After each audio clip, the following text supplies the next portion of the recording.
bienvenue sur ma chaîne. Aujourd'hui on se retrouve pour un tag, ça faisait longtemps que j'en avais pas fait. Et puis dernièrement je me disais tiens je referais bien un tag. J'ai oublié de couper mon téléphone, excusez-moi. Je disais, je cherchais à faire un tag parce que je me suis dit ça fait longtemps que j'en ai pas fait et je suis tombée sur celui de Mathilde Mava. Si vous ne connaissez pas Mathilde, je vous invite bien évidemment à découvrir sa chaîne. Je vous mettrai le lien de sa chaîne en information. C'est une nouvelle chaîne, enfin nouvelle. Voilà, ça fait quelques temps que Mathilde fait des vidéos. Donc ce sont des vidéos make-up, c'est une passionnée comme vous et moi. Et je trouve ces vidéos très intéressantes. Elle fait pas mal de tutos, elle parle de ses découvertes, de ses achats, etc. Donc voilà, c'est quelqu'un de très posé, de très calme, très doux. Et voilà, j'ai appris à la connaître et à l'apprécier. Donc je suis ravie de faire aujourd'hui le tag que j'ai vu sur sa chaîne. Il s'agit du tag Ma première fois. Alors effectivement, je ne vais pas vous parler de ma première fois, n'est-ce pas? Quoique, je pourrais vous en parler, mais non. Ça n'est pas le sujet du jour. Ma première fois dans différents domaines. Et voilà, il y a toute une série de questions. Il y a 16 questions exactement. Donc, je vais répondre. Comme ça, vous en saurez un petit peu plus sur moi. Et puis, ça permet aussi de se rappeler des bons souvenirs. Ou pas, d'ailleurs. Donc, on va commencer tout de suite. Première question. Est-ce que tu parles encore à ton premier amour? Alors... que ce soit premier amour ou premier flirt, non, je ne parle plus, puisque si on parle de mon premier flirt, oui, je lui ai reparlé, comme Mathilde d'ailleurs, sur Facebook. On s'est retrouvés, on a échangé quelques mots, mais voilà, on ne s'est pas revus, on n'a pas rediscuté plus que ça. C'était un échange cordial, puis basta. Quant à mon premier amour... il n'est plus dans la région et non, ça fait des années. On avait gardé un lien par écrit pendant longtemps, pendant très longtemps. Et puis voilà, ça s'est estompé avec le temps. Donc non, je ne lui parle plus. Deuxième question. Quel a été ton premier boulot? Alors, mon tout premier boulot, alors si on parle des petits jobs d'été ou des petits jobs pendant mes études, j'ai été mamie-sitter, oui. J'ai été mamie-sitter et baby-sitter également. Je gardais des jeunes et je leur donnais des cours. Mais ce qui me rapportait le plus, en fait, c'était mon job de mamie-sitter parce que j'avais fait la connaissance d'un couple de personnes âgées qui avaient la garde de leur maman. Enfin la maman de la dame, et c'était quelque chose d'assez difficile pour eux. Ils avaient un peu l'impression de ne plus pouvoir ni voyager ni quoi que ce soit, donc en fait je passais des week-ends ou des soirées quand ils avaient besoin avec cette vieille dame. Alors ça a été un peu un choc pour... Enfin un choc. Oui, ça a été un peu un choc pour moi parce qu'effectivement, j'ai vécu moi-même avec mes grands-parents qui avaient leurs parents avec eux. Ma mère a gardé ses parents également jusqu'au dernier moment, etc. Donc j'ai l'habitude de vivre avec des personnes âgées, etc. en reconnaissant les problèmes que ça peut amener. Mais cette dame-là était vraiment très âgée. Elle avait 95 ans, je crois, ou 96 ans. Elle ne parlait plus, elle entendait très mal, elle faisait pas grand chose, elle était très très dépendante en fait, donc il fallait que je m'occupe de tout, que je lui donne à manger, que je la mette aux toilettes, etc. Donc ça a été vraiment assez touchant en fait. Et puis je me suis quand même assez attachée à cette dame là, et même si elle ne parlait pas beaucoup, je sais qu'elle a bien aimé aussi que je m'occupe d'elle, parce que voilà, je pense que je faisais des choses que sa fille ne faisait pas, genre je mettais un peu de musique, je dansais à côté d'elle, je chantais, donc je pense que ça devait la divertir un petit peu.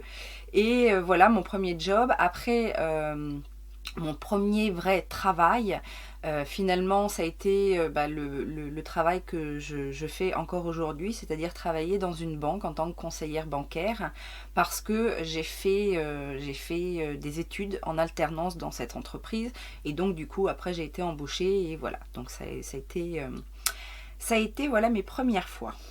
Troisième question, quelle a été ta première voiture? Ma première voiture, ça a été une Mazda Demio. Alors, je ne sais pas si vous voyez ce que c'est, parce que c'est pas très connu. J'essaierai de vous mettre une petite photo pour vous montrer. Ça a été un coup de cœur, en fait, cette voiture-là. J'ai passé mon permis assez tard, en fait, puisque je me suis payé moi-même mon permis. Et donc il a fallu que je travaille quelques étés avant de pouvoir le payer. Et j'avais également mis de côté de l'argent pour m'acheter une voiture. Donc il était bien évidemment question d'acheter une voiture pas trop chère, une petite occasion, etc. Et j'avais dans les petites voitures en fait que je regardais avant d'acheter la mienne, j'avais remarqué cette petite voiture qui avait un petit design sympa et puis qui paraissait assez simple et puis pas trop, en même temps elle n'était pas très répandue, donc je me suis un petit peu renseignée. Et en fait, il s'avérait que mon beau-frère travaillait chez Mazda à cette époque-là. Et il a réussi à me trouver une superbe petite occasion, une bonne petite voiture que j'ai gardée des années et dont j'ai été très très malheureuse de me séparer parce que franchement, j'ai adoré cette voiture. Quelle a été la première personne avec qui tu as textoté ce matin? Eh ben, j'ai pas encore textoté. Il est relativement tôt. Il est 10 h du matin, donc je me suis préparée, j'ai préparé ma fille, on a déjeuné, etc. Je l'ai emmenée à l'école. Donc non, j'ai encore pas textoté. Quelle est la première personne à qui tu as pensé ce matin? La personne à qui j'ai pensé ce matin, bah, je dirais ma fille parce que encore une fois je me suis réveillée très tôt, que en plus les chats commençaient à miauler et que je me suis dit j'espère qu'ils vont pas réveiller ma fille. Quel a été le prénom de ton premier professeur? Alors le prénom, je ne sais pas si je me souviens de son prénom, mais c'était une maîtresse, c'est ma maîtresse de CP, et c'était Madame Lacoste. Non, je connais pas son prénom. Enfin, en tout cas, si je l'ai su, je ne m'en rappelle plus.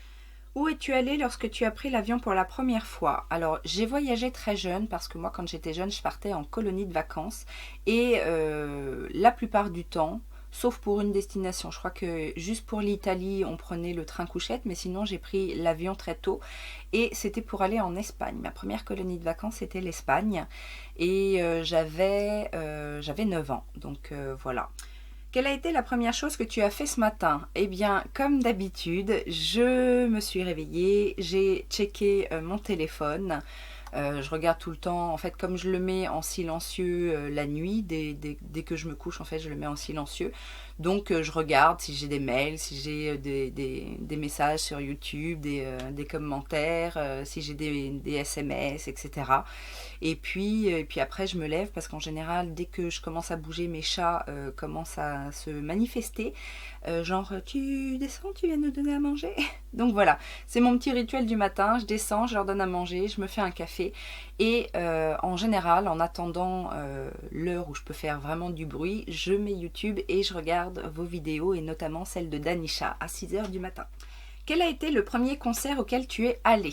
Mon premier concert, je m'en rappellerai tout le temps, j'avais 13 ans et j'ai été voir les Charts. Donc les Charts, pour celles qui ne connaissent pas, c'est le groupe qu'avait à l'époque, quand il a commencé, Calogero.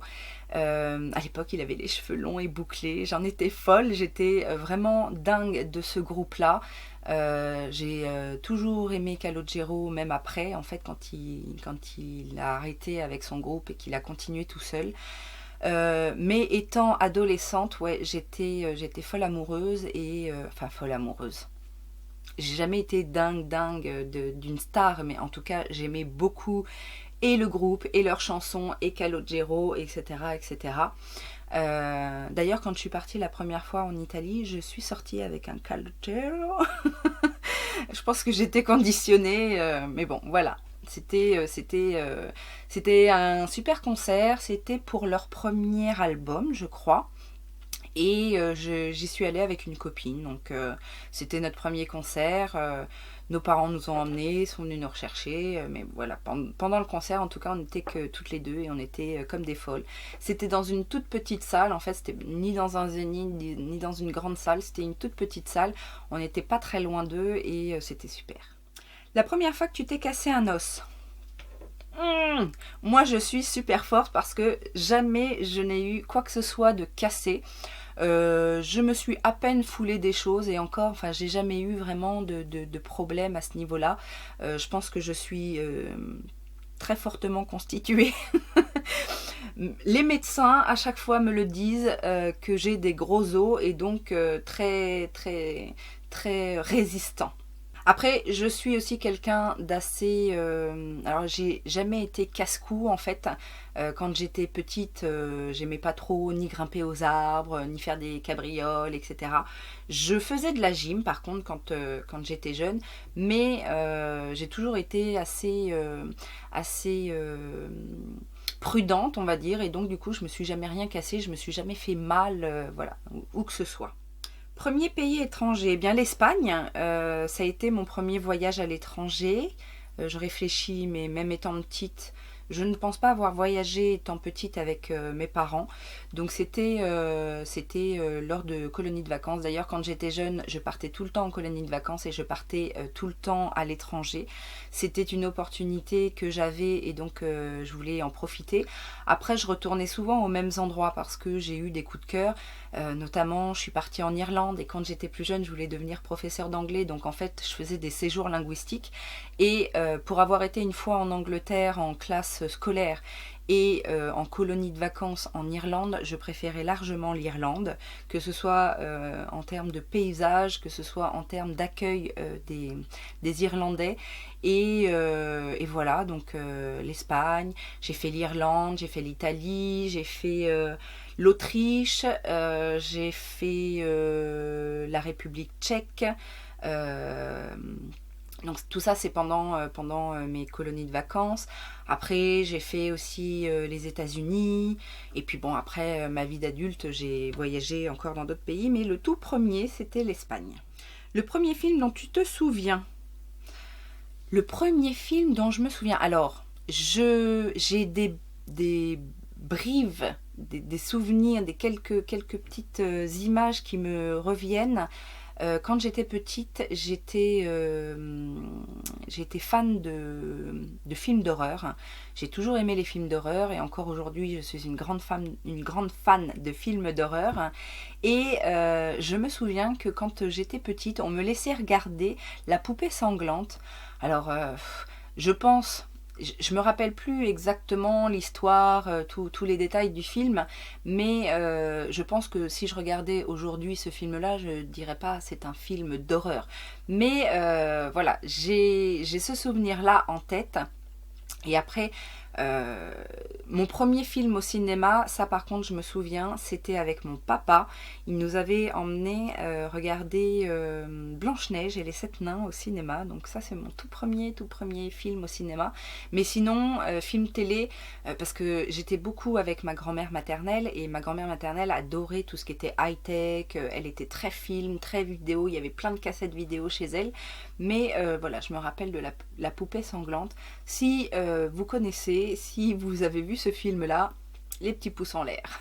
Ta première heure de colle. Alors, j'étais une étudiante, enfin, une élève, on va dire, que ce soit au primaire ou au collège ou au lycée. J'ai toujours été assez sage, donc j'ai pas fait énormément d'heures de colle. Après, je pense quand même que j'en ai fait une ou deux. Alors, j'ai plus trop de souvenirs de pourquoi, pour qu'est-ce, pour qui, mais je sais que à partir de la quatrième, j'ai été copine avec un groupe de filles un peu pas bagarreurs, mais pas bagarreuses, mais voilà, qui faisaient. C'est vrai qu'à ce moment-là, j'ai fait un petit peu plus de bêtises. Elles m'ont un petit peu sorti de mon image de première de la classe. Mais je continuais à travailler très bien et j'avais de très bonnes notes. C'est pour ça qu'on pouvait pas trop me dire grand-chose. Mais je pense qu'une fois ou deux, j'ai dû, avec elle, aller un peu trop loin et du coup j'ai dû avoir une heure ou deux de colle. Je me souviens en tout cas de la salle de colle. Donc voilà, j'ai dû faire une heure ou deux enfin voilà, une fois ou deux, ou peut-être en 2 fois, je sais pas, peut-être que j'ai eu 2 heures de colle, 2 fois 1 heure, mais bon, voilà, pas trop dévergondée la gamine. Ta première colocataire. Alors, j'ai fait de la colocation. Mon tout premier appartement, en fait, je l'ai pris en colocation. Et c'était avec, alors, une copine. Au moment où on s'est mis en colocation, c'était pas une très très bonne amie. En fait, c'était une des meilleures amies d'une de mes meilleures amies. Je sais pas si, si c'est clair, mais en tout cas, voilà. On gravitait en fait dans le même petit groupe. Et il s'avérait, ça a été une opportunité parce que il s'avérait que moi, bon, j'ai jamais été pressée de partir de chez ma mère, j'y étais très bien, etc. Mais bon, c'est vrai que c'était une opportunité. J'avais 19-20 ans, je crois, 20 ans quand je suis partie de chez ma mère. Et donc voilà, je trouvais que c'était légitime, qu'à un moment donné, fallait que je m'envole. Et cette fille-là, en fait, qui vivait déjà dans l'appartement qu'on a partagé, se séparait. Donc le petit ami partait et bah, elle pensait peut-être devoir partir aussi, retourner chez sa mère, etc. Donc c'était un peu compliqué. Et du coup, je lui ai dit, bah écoute, pourquoi pas se mettre en colocation? Moi, ça me dérange. Enfin, moi, j'ai bien envie. On s'est organisé et puis voilà. Et on a vécu ensemble pendant 2 ans et c'était génial. On a super. Alors, du coup, on a appris à beaucoup mieux se connaître. On est devenus de très très bonnes amies. Je la côtoie encore aujourd'hui et puis ouais, on a des super souvenirs. Donc, c'était génial. La première leçon de vie que tu as apprise. Ouh. Alors. Je j'ai toujours été quelqu'un qui réfléchit beaucoup, même étant petite. J'ai toujours été, ouais, très, étant jeune et adolescente, très torturée en fait par les choses de la vie, parce que justement je réfléchissais trop, que j'avais vécu des choses aussi. Donc, mais la toute première leçon de vie. Je crois que ça vient malheureusement hein, d'un événement triste et marquant. C'est le décès de mon papa qui en plus s'est suicidé.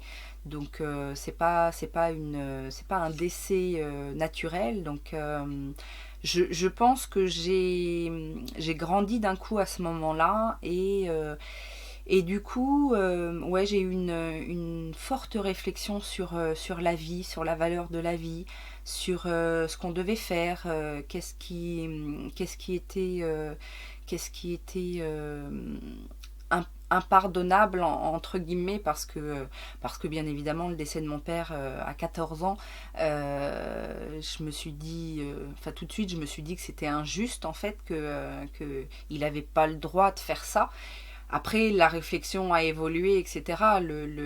La réflexion sur le suicide, bien évidemment, est une réflexion que j'ai mûrie. Mais voilà, à ce moment-là, je me suis dit, je me suis vraiment posé beaucoup de questions sur la vie, sur les objectifs à avoir, sur... ouais, j'ai été philosophe très très vite. Donc voilà, en gros...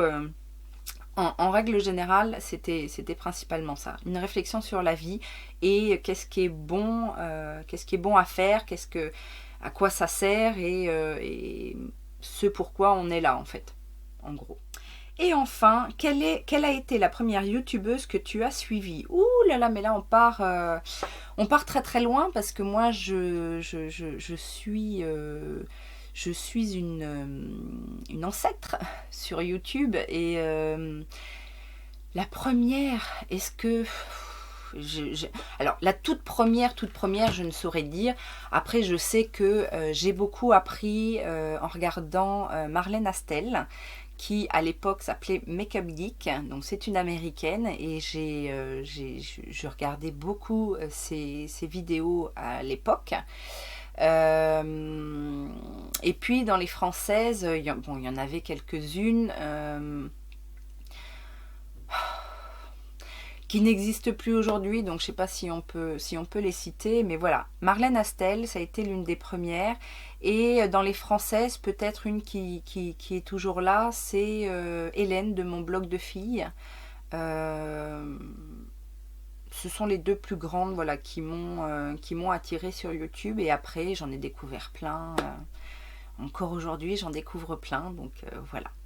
Ce tag est terminé, j'espère que ça vous a plu, que ça a changé un petit peu, tiens j'en perds ma voix, ça a changé un petit peu du make-up. En parlant de make-up d'ailleurs, si vous vous posez la question, quel est ce make-up, je vous en parle très bientôt, ou peut-être que je vous en aurais déjà parlé. Je ne sais pas. En tout cas, si je vous en ai déjà parlé, ce sera dans la barre d'infos. Je vous remercie d'avoir persisté jusqu'à maintenant dans cette vidéo. Je vous invite à vous abonner si ce n'est pas le cas. Les petits pouces en l'air si ça vous a plu. Et surtout, si vous avez quelques secondes à tuer, n'hésitez pas à aller regarder une petite pub sur Utips. Le lien est en barre d'information et ça me permet de soutenir un petit peu le travail de cette chaîne. Voilà, je vous fais plein de gros bisous et je vous dis à très bientôt. Ciao, ciao!